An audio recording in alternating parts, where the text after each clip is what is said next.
Welcome back to the channel, guys. It's Tristan back again with Lawson's car reviews, and today I have a vehicle that I have been waiting to drive for months. This is the newest Nissan Maxima. I already reviewed the older style Maxima and I said that I was going to review the new one. So here we have it for you, the 2019 Nissan Maxima. It is the SV, it's not the Platinum Edition, but all of them have the same 3.5 liter V6 engine that makes 300 horsepower, 261 foot-pounds of torque, and it does 0 to 60 in 5.8 seconds.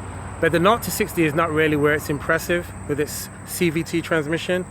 It's more the power that it makes after that and the gas mileage. So let's take a look at this car that I said I've been waiting to drive for a while and see how you guys like it. What's good, YouTube? This hood is really light. Giddy up!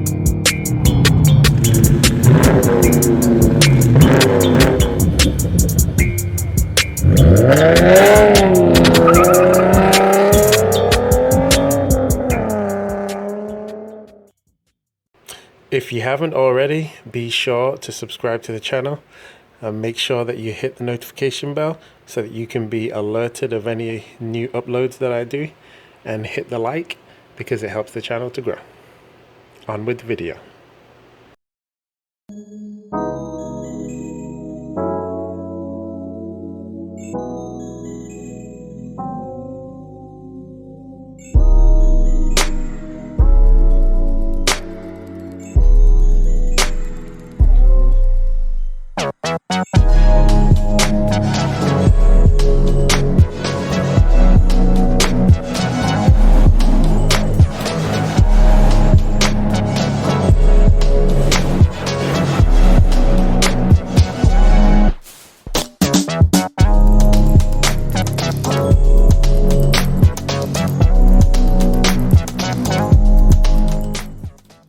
So this time, guys, I'm starting off at the back of the car just to show you one of the changes what they made, which was they went to these different shaped exhaust tips. Some people are a fan of them, some people do not like them. I actually happen to like those exhaust tips. You can compare it to slightly earlier model and they have a different style, but I think it looks good. You get the regular Nissan key, old school key. It's very light, feels kind of cheap, but it does the job. And if you press and hold the trunk button, it does open up by itself. So the trunk is a decent size.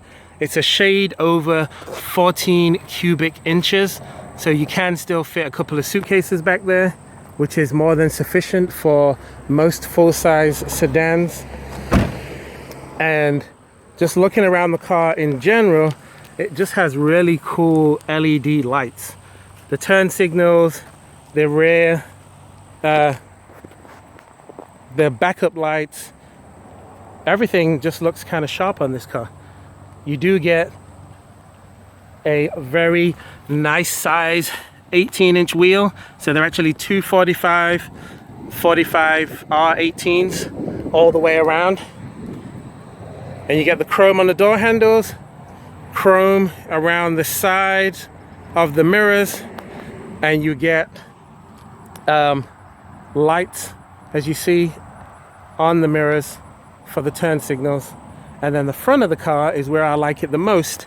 It has this really sharp, aggressive styling with the nice Nissan badge and the chrome on the grille and the chrome on the bottom. And I actually think that this car looks really good, and I don't know if you can see it in the light, but it does have these lines that go up the hood of the car.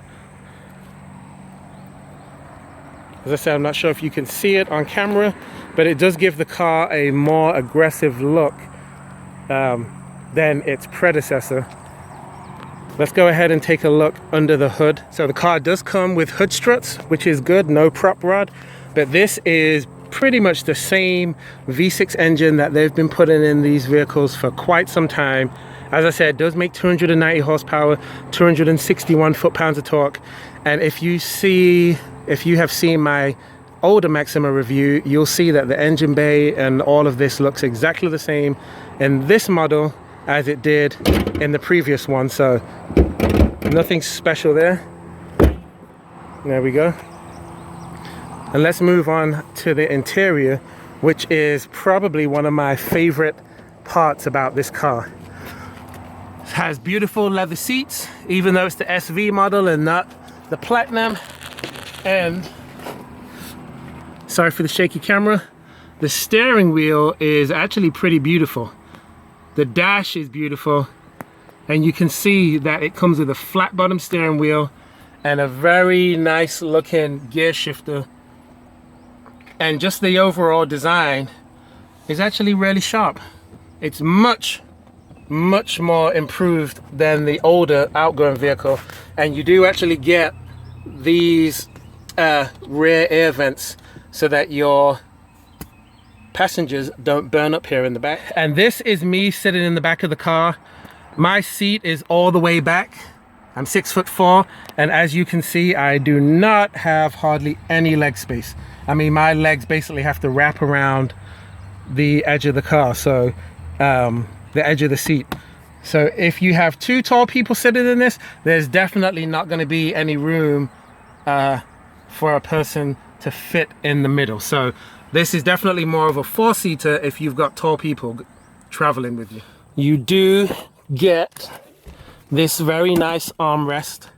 The cup holders are actually very deep. I can't tell you how many times I've seen cars with cup holders and they're so shallow that if you take a corner, all the drink would fly out. And it's extremely soft. It doesn't feel very high quality, but it's better than a lot of the competition that I have seen as far as cup holders in the rear.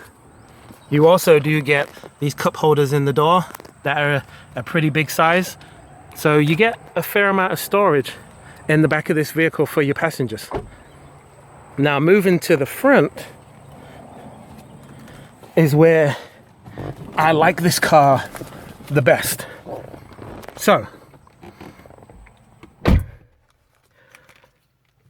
when you start the car up, you will see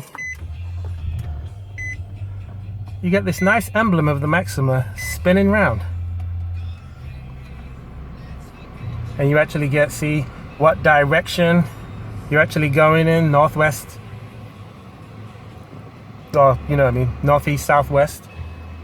And you have such an improved infotainment system, as well as a little cubby hole for storage, very nice deep pockets for your drinks, and then you have a decent sized storage space in the middle compartment too. And the armrest here is actually very soft, and the glove compartment is a really good size. So overall the interior is really impressive in this car. This stuff though, I do not like this, so I am gonna ding the car on this. Ding ding. Because this looks super cheap, it's super hard plastic, but this stuff is all soft touch materials. This is soft touch leather. The steering wheel could be slightly thicker, but it does feel great quality. And then you've got these analog gauges that are a very nice design, as well as the digital gauge in the middle. And you do also get this sport button, which if you press this, you can see that it changes to sport mode. Sport mode off, sport mode on. So let's take this 300 horsepower car for a drive and see how it goes. So the Nissan Maxima 2019 also comes with remote start. What you do is you press the lock button, and then you go ahead and press and hold the top button. Car starts right up. Before we move off in the car, I just want to show you that the navigation screen actually has a really good resolution. When you put the car in reverse, the backup camera, I'm going to ding that too, because it's kind of grainy, but you do have trajectory lines when you move the steering wheel. So that is good, that is a plus. As well as down here, you do have your USB and auxiliary ports. And the car has heated seats, but not cooled seats. I believe you can get cooled seats on the Platinum Edition. And both the driver's seat and the passenger seat are electric. So there is no manual seats in this car, which is good considering that it's not the premium model. So guys, I do love this flat bottom steering wheel. Having long legs, it gives me extra room. The steering wheel is also tilting and telescopic, so that does help to give more room in this vehicle. But I'm about to pull out on this intersection and quote unquote give it the beans. So let's see how much power this car feels like it has. I am in sport mode. I've already driven the car in normal mode, but I kind of want to see how the car does in sport mode and how it reacts differently. Here we go. Woo!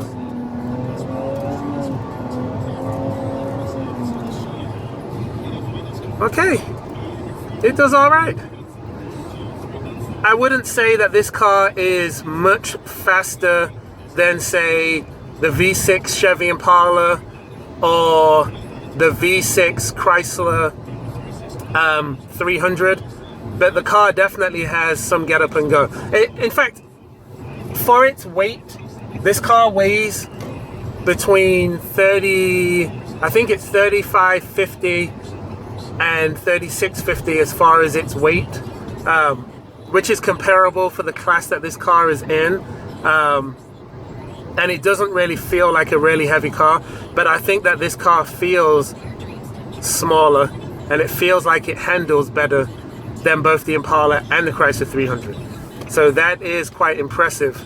But it does feel, the way it drives is very similar to the older style Nissan Maxima. This car is pretty quick.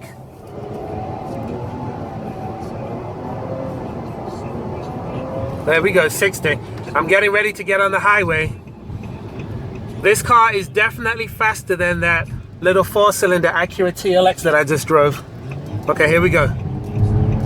Let's see how quick we get up to speed. Okay, 60. So I definitely believe that its 0 to 60 time is 5.8 seconds. I believe that wholeheartedly. But I believe that the 0 to 60 time doesn't tell the full story with this car. Where the car really shines, in my opinion, is 60 on up. So watch this.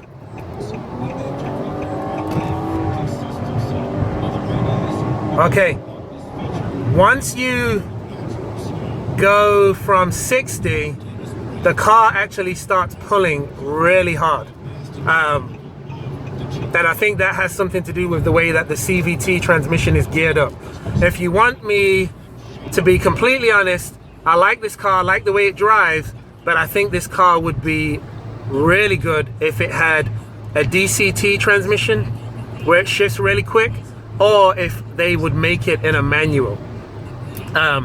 I know CVTs get good gas mileage, and if you're all about that, it makes sense. But this car definitely would be awesome with a dual clutch transmission.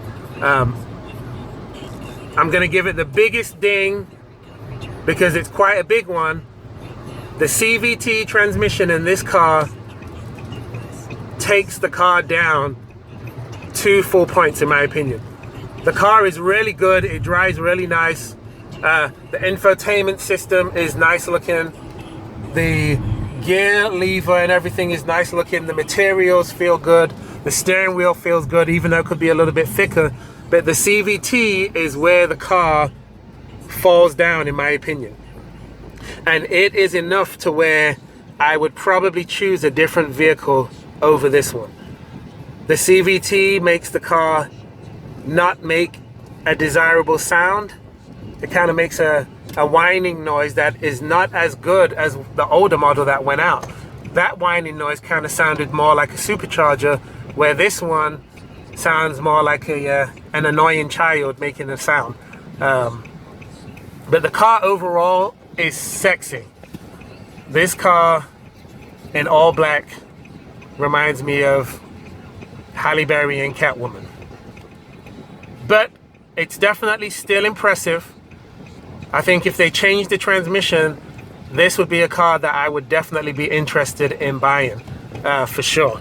And maybe if they made it all-wheel drive instead of front-wheel drive, because as a front-wheel drive car with 300 horsepower, you do get quite a bit of torque steer when you are on full throttle.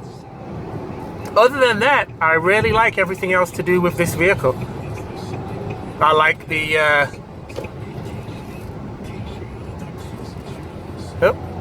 I like the interior.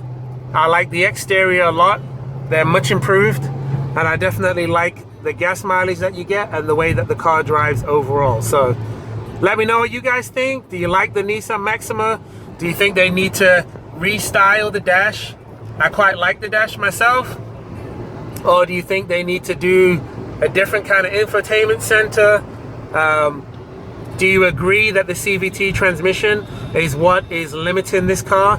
Or do you think that it just needs to stay the same and they need to keep on doing what they're doing? Let me know in the comment section. Don't forget to subscribe, like the video, share it, and I'll see you in the next one.